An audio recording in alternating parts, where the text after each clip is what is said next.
ધન્ય માનીને પેટ ઉપર હાથ ફેરવીને ઓહિયા કરીને સૂઈ જાય છે.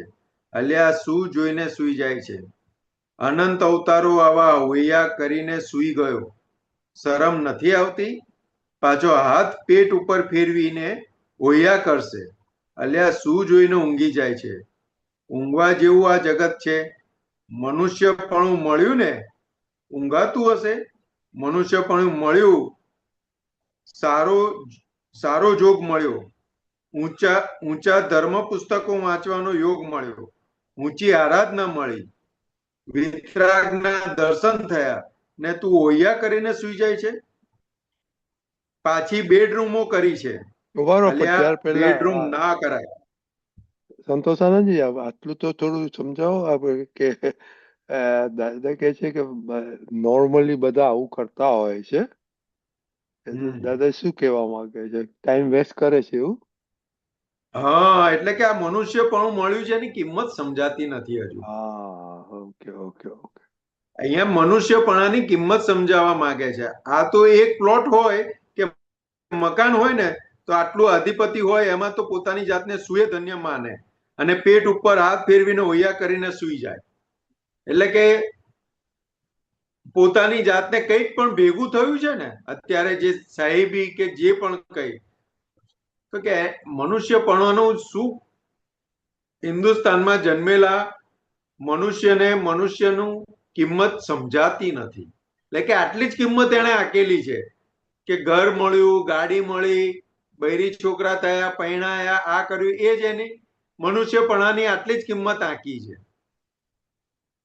કે એકની જગ્યાએ 4 મકાન કર્યા, 2 ફેક્ટરી કરી, તો કે મનુષ્ય જન્મની આટલી જ કિંમત આંકી છે, એની આગળ વાંકી નથી. એટલે આગળ શું કે મનુષ્યપણું મળ્યું તે ઊંઘાતું હશે. એ હવે આ સામાન્ય આપણે મહાત્માઓ માટે ને લાગુ પડે. સામાન્ય રીતે આપણે સમજીએ ને તો કે ઊંચા ધર્મ પુસ્તકો વાંચવાનો યોગ મળ્યો. એટલે કે સારો જોગ મળ્યો. ઊંચા પુસ્તકો ધર્મ પુસ્તકો વાંચવાનો યોગ મળ્યો. ઊંચી આરાધના મળી. વિતરાગના દર્શન થયા ને તું ઓહિયા કરીને સુઈ જાય છે? તો કે જગતના લોકો તો કિંમત સમજાય નથી એટલે ઓહિયા કરીને સુઈ જાય. પણ તને તો સમજાય કે નહીં? તો કે ધર્મ પુસ્તકો વાંચવાનો યોગ મળ્યો, જ્ઞાની પુરુષ ના દર્શન થયા, એમનો યોગ મળ્યો. તો કે હવે આ જીવન આત્મા માટે કાઢવાનું કે હજુ પાછું અનંત અવતારથી ઓહિયા કરીને સુઈ ગયેલા છે એની માટે કાઢવાનું? બરાબર, ચાલો આગળ. પાછી બેડરૂમો કરી છે. અલ્યા બેડરૂમ ના કરાય. એ તો એક રૂમ હોય ને, હોય તે બધા ભેગા સુઈ રહેવાનું ને પેલી તો સંસારી જંજાળ. આ તો બેડરૂમ કરીને આખી રાત સંસારની જંજાળમાં પડ્યો હોય. આત્માની વાત તો ક્યાં યાદ આવે? બેડરૂમમાં આત્માની વાત યાદ આવતી હશે?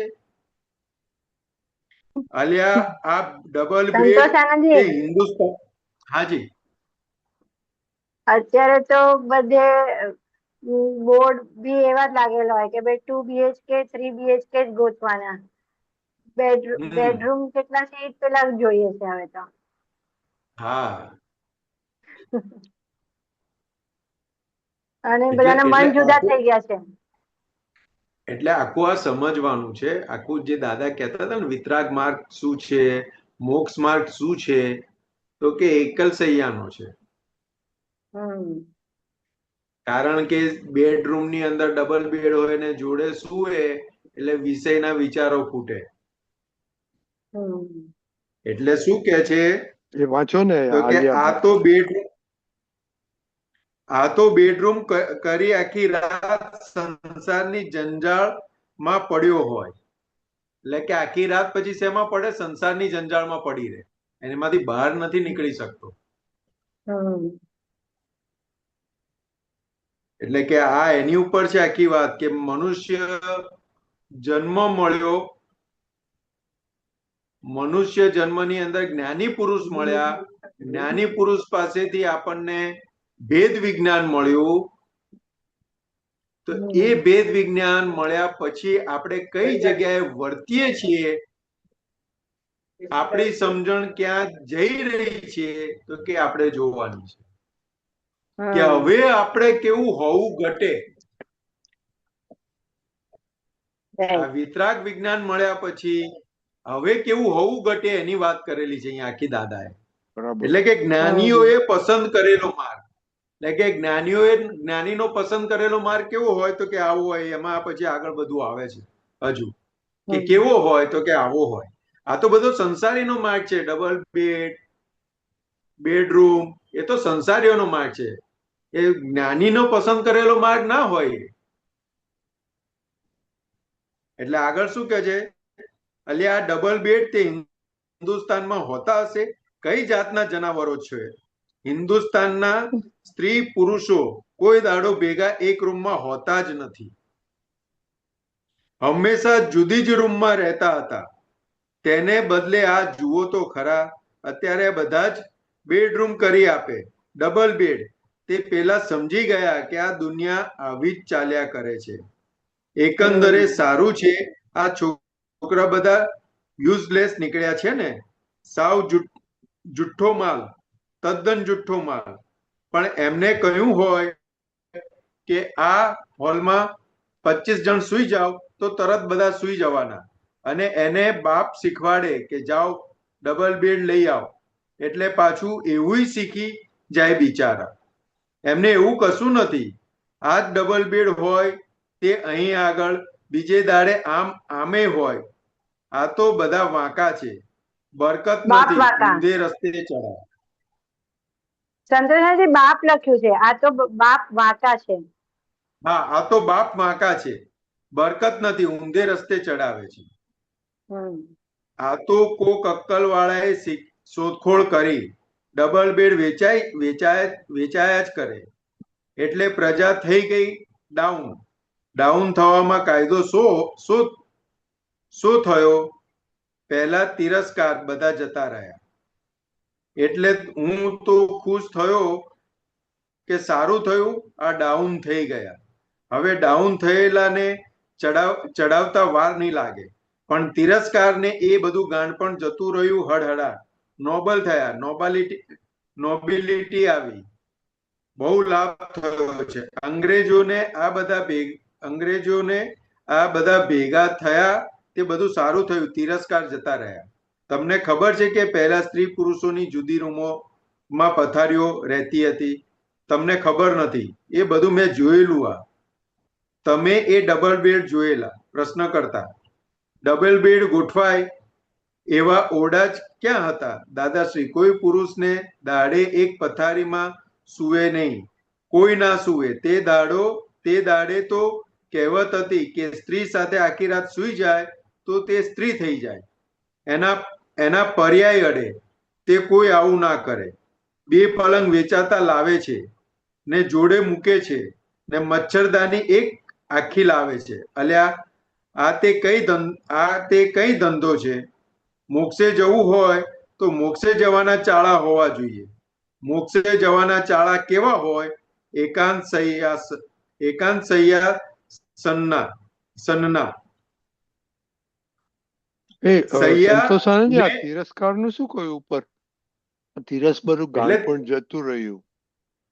એટલે એ શું કહેવા માંગે છે કે પહેલાના જમાનામાં જે લોકોને એકબીજા માટે તિરસ્કાર રહેતા હતા, જાતિથી લઈને વર્ણથી લઈને બધા બહુ તિરસ્કાર હતા. વિધવા છે, આમ છે, તેમ છે, બધા બહુ તિરસ્કાર હતા, જાતના તિરસ્કારો હતા. એટલે પહેલામાં કોઈ વિધવા થયેલા હોય કે એ વિધુર થયેલા તો કે એ લોકોને એવી જગ્યાએ દૂર રાખે, એ તિરસ્કારથી જ રાખે. એ લોકોને નોકરો હોય તો એને તિરસ્કારથી રાખે, બધાને તિરસ્કારથી રાખતા હતા. મંદિરમાં નહીં જવાનું, આ તે બધું બહુ હતું. એક છે ગયા. ઓકે, ગાંડપણ. હા, તો કે એ બધું ગાંડપણ ગયું. તિરસ્કાર વાળું જે ગાંડપણ હતું ને, છેક ત્યાં સુધી ગયેલા હતા કે પેલો શું કહેવાય, કચરા ભંગી આપણે કહીએ ને, તો કે એ પાછળ ચાલતો જાય ને પાછળ ઝાડુ બાંધેલું હોય, એટલે એના પગના નિશાનો નીકળતા જાય. રાઈટ. એટલે એટલું બધું ગાંડપણ હતું, એટલો બધો તિરસ્કાર ઉભો થયેલો હતો કે આ અંગ્રેજો આયા ને આ બધું થોડું કર્યું તો એ તિરસ્કાર ગયો. બરાબર. એટલે કે છે આ ઓકે અંધ. હા, આ એટલે કે છે. જ્યાં સુધી બાબતમાં અંધ છે. બરાબર. હા, એટલે એટલે આખું આખું એટલે અહીંયા છેલ્લે શું કે છે એ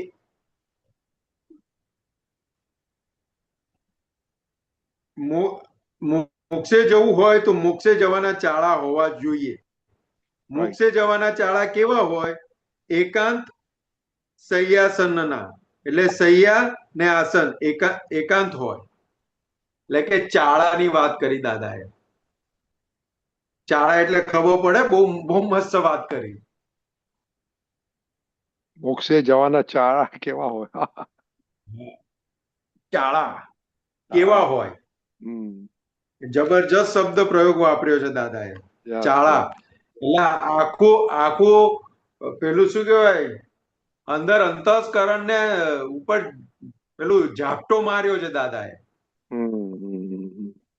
ચાળા ચાળા તો કે દિવસથી રાત સુધી આપણી જે ક્રિયાઓ જોઈએ, એટલે કે ચાળા જોઈએ ને તો ખબર પડે કે આ મોક્ષે જવાના ચાળા છે કે સંસારમાં ભટકવાના ચાળા છે. બરાબર. બહુ જબરજસ્ત શબ્દ વાપર્યો, ચાળા. Yes yes. મોક્ષે જવાના ચાળા કેવા હોય? કેવા હોય એ આખી વાત કરી કે જેને મોક્ષે જવું હોય ને એના ચાળા કેવા હોય? તો કે જ્યાં સુધી જે બાબતમાં અંધ છે તે બાબતમાં ત્યાં સુધી દ્રષ્ટિ ખીલે જ નહીં ને, ઉલટો વધારે ને વધારે અંધ થતો જાય, એનાથી દૂર રહે, ત્યાર પછી છૂટો થાય, ત્યારે તેની દ્રષ્ટિ ખુલતી જાય, પછી સમજાતું જાય. પ્રશ્ન કરતા આપે એકાંત શય્યાસન કીધું તે એમાં પણ અંદરથી તો એકાંતમાં ગાંઠો ફૂટે ને દાદાશ્રી? એકાંત શય્યાસન એટલે શું કે શૈયામાં કોઈ જોડે નહીં ને, આસનમાંય કોઈ જોડે નહીં, સંયોગી ફાઇલોનો કોઈ જાતનો સ્પર્શ નહીં.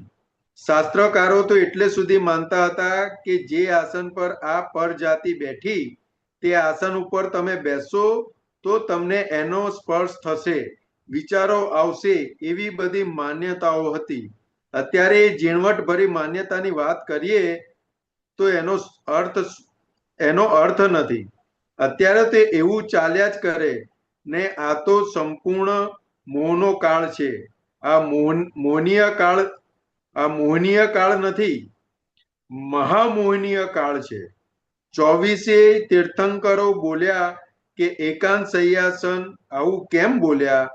બે પ્રકૃતિ ભેગી થઈ તે શય્યાસન માટે કામનું જ નથી, કારણ કે બે પ્રકૃતિ એકાકાર સંપૂર્ણ એડજસ્ટેબલ હોય નહીં. તેથી ડીએડજસ્ટ થયા કરવાની અને તેથી સંસાર ઉભો થવાનો. એટલે ભગવાનની શોધખોળ કરેલી કે એકાંત શૈયા અને આસન. આ તો બહુ ગજબનું દાદાએ કહ્યું કે એકબીજાના ઓરા ઉપર પડછાયો ના હોવો જોઈએ. ના હોવો જોઈએ. Very good. બહુ સરસ, બહુ સરસ. એટલે આખી આ જે વાત મૂકી છે ને આની અંદર દાદાની, તો કે મોક્ષે જવા વાળાના ચાળા કેવા હોય? તો કે આપણા લક્ષણ જોઈએ ને આખા દિવસ દરમિયાનના, તો આપણને ખબર પડે કે આ ચાળા કેવા છે. ઉઘાડા કરી નાખ્યા ટૂંકમાં. યસ. આપણને ખ્યાલ કરતા થઈ ગયા કે ભાઈ તમે શું કરો છો આખો દિવસ. હા, ઉઘાડા કરી નાખ્યા. આપણી ક્રિયાઓથી આપણે ઉઘાડા થઈએ છીએ. લક્ષણ ખાસ. હા સદોને લક્ષણ વર્ડ બરોબર વાપર્યું તમે. એટલે ચાળા એટલે તમારા આપણા કેવા કહીએ ને, ઘણી વાર આપણે વ્યવહારમાં વાપરતા હોય છે કે શું ચાળા પાડે છે એવું કહીએ છે ને, એટલે એવું કોપી કરે છે એવું કહેવાય, કોપી કરે છે એવું કહેવાય. હા, એટલે એકબીજાની કોપી જ ચાલે છે ને. હા, કોપી ચાલે છે. એકબીજાની કોપી દેખા દેખીને જ કોપી ચાલે છે ને. બીજું ચાલે છે શું અત્યારે? એટલે મોક્ષના ચાળા કરવા જે એટલે પોતાનું વિતરાગો જેવું, હા, વિતરાગો જેવા કર્યા એવું જોઈને એવું શીખો, એવું કેવા માંગે છે? હા, તો કે વિતરાગો હા, કેવી રીતને મોક્ષે ગયા, તો કે એ રસ્તા ઉપર હમ ચાલવું પડશે આપણે. હમ એમની ચાળા તો પાડવી કે હોય આ તો. મળ્યું છે અક્રમ વિજ્ઞાન, મળ્યું છે અક્રમ હમ વિજ્ઞાન, પણ હમ ચાળા કોના હોય તો કે વિતરાગોના હોય, સંસારીઓના ના હોય. Right right. હમ એટલે કે ચાળા તમારે પાડવા હોય ને તો કે વિતરાગોના પાડો, જ્ઞાની પુરુષના પાડો, સંસારીઓના ના પાડો. હા, ચાળા પાડવા હોય તો વિતરાગો ના પાડે, બરાબર છે. એ કેવી તો રીતે મોક્ષે વિતરાગ જવાશે. થયા? હમ હા, એ કેવી રીતે વિતરાગ થયા હતા એના ચાળા પાડો ને. હમ હમ હમ પેલો કોકને લૂંટીને આવ્યો અને કરોડપતિ થઈ ગયો તો આપણે એને લૂંટીને કરોડપતિ થવાના એવા ચાળા પાડવાના? એ તો બંધ હોય, કુવામાં પડ્યો એને જોઈને આપણે કુવામાં પડવાનું? રાઈટ. હમ પેલો સરસ મજાની ગાડી લાવે એટલે એના ચાળા પાડીને આપણે ગાડી લાવવાની? હમ એક વિવેક તો હોય કે નહીં એમ. એટલે આ હમ કે છે કે મોક્ષે જવું હોય તો કે વિતરાગોના ચાળા હોય, હમ સંસારીઓના ચાળા ના પાડવાના હોય. હમ એ એમની ચાળા જોડેથી પાડી પાડીને શીખવું જ પડે. ભટક્યા છે. હમ હા, એ દેખાદેખી થી સંસારીઓના ચાળા હમ પાડીને સંસારીઓની જેમ ભટક્યા છે. તો કે હવે ભટક્યા છે વિતરાગોના ચાળા પાડો તો વિતરાગ થશો. તો મોક્ષે જવાશે. રાઈટ. બહુ સરસ. બહુ સરસ. સંતોષ આનંદજી, હાજી. આપણે નેક્સ્ટ ટાઈમ આ પૂરું કરીશું, તમે આવો ત્યારે. હા, વાંધો નહીં. ઓકે. આ બહુ વિચાર કરવા જેવું, દાદા ચાળા. જબરજસ્ત શબ્દ. દાદા કે આ મેર મુઆ કહીએ ને એટલે કે પેલું વર્ષોથી ખેતીએ કોટ લટકતો હોય ને એની ઉપર શેપડ કેટલી જામેલી હોય, તો કે એને હાથથી આમ પંપાળવાથી ના ઉડે, એને ઝાટકવું પડે. એટલે આ ઝાટક્યા છે ચાળા. તો કે સંસારીઓના ચાળા પાડી પાડીને તો અનંત અવતાર ભટક્યા છે, હજુ એના ચાળા પાડવા છે, હજુ ધાર્યું કરાવવું છે, હજુ શાસન ચલાવવું છે ઘરની અંદર. કે ના હોય, કે હવે છોડો, વિતરાગ થઈને નીકળી જવાનું હોય. Very good. આપણે હસબન્ડ ઉપર આપણું વર્ચસ્વ નથી ચલાવવાનું, મન ઉપર વર્ચસ્વ ચલાવવાનું છે આપણા.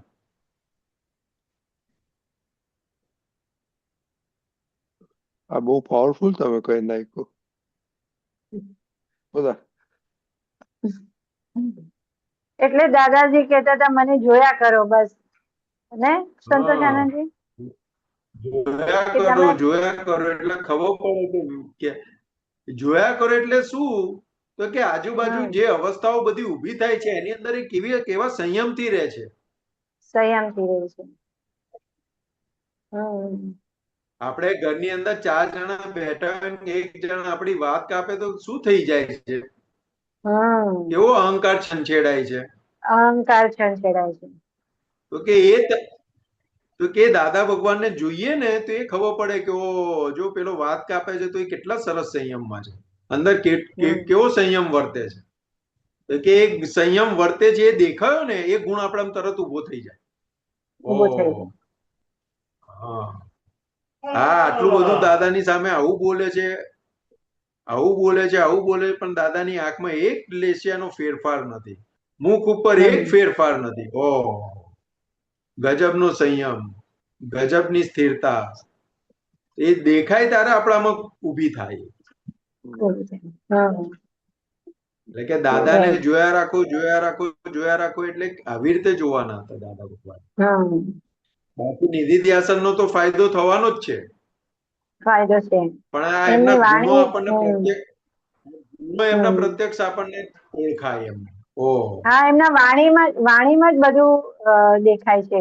વાણીથી જ બધું આખું એમનું દિવ્ય ચારિત્ર આપણને ઓળખાય છે. ઓળખાય છે. રાઈટ. બરાબર. ચાલો, વેરી ગુડ. જય સચિદાનંદ. જય સચ્ચિદાનંદ. જય આપણે સચ્ચિદાનંદ. ટાઈમ થઈ